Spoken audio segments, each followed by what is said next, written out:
When should we use robust standard errors? One answer is to just always use it and not to worry about it.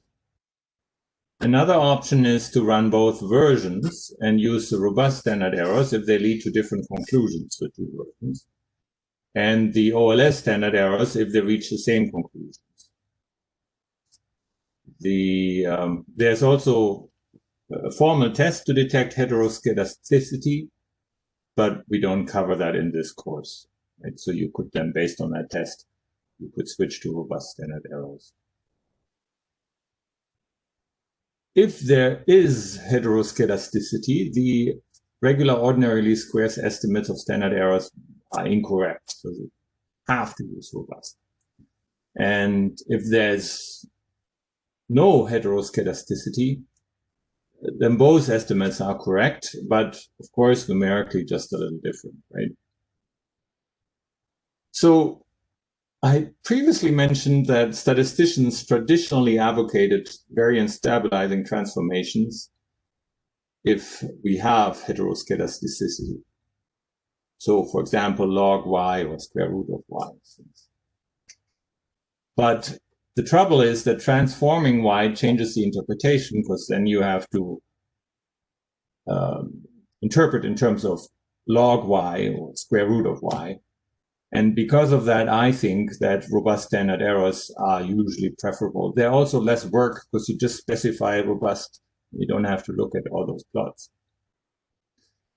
So economists have been advocating robust standard errors for a long, long time.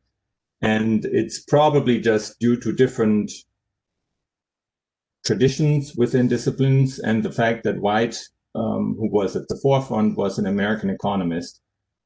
Peter Huber was a Swiss, or is a Swiss mathematician, statistician.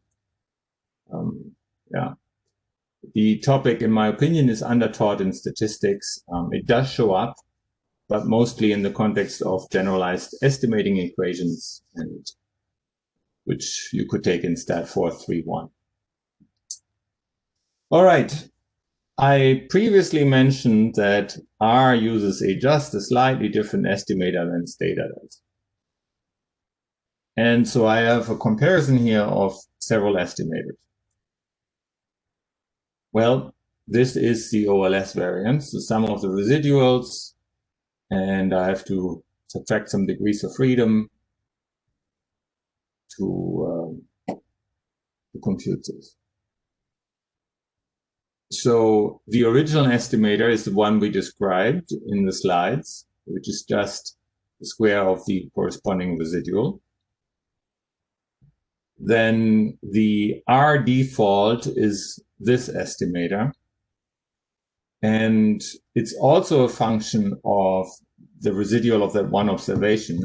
Remember that I said it has to be a function of that one observation residual, because sigma I squared only shows up for that one observations, and the other observations are independent. So it must be a function of this. And it turns out that if you divide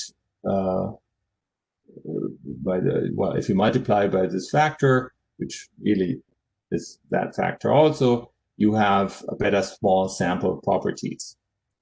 Likewise, there is a different estimator that uses the hat matrix. This is the ith diagonal entry of the hat matrix that also has better sample properties, and that's the Stata default. Okay. So these minor differences are unlikely to matter, right? And if you use R, there is some more code of how to specify those different variance estimators. That's the end of this recording.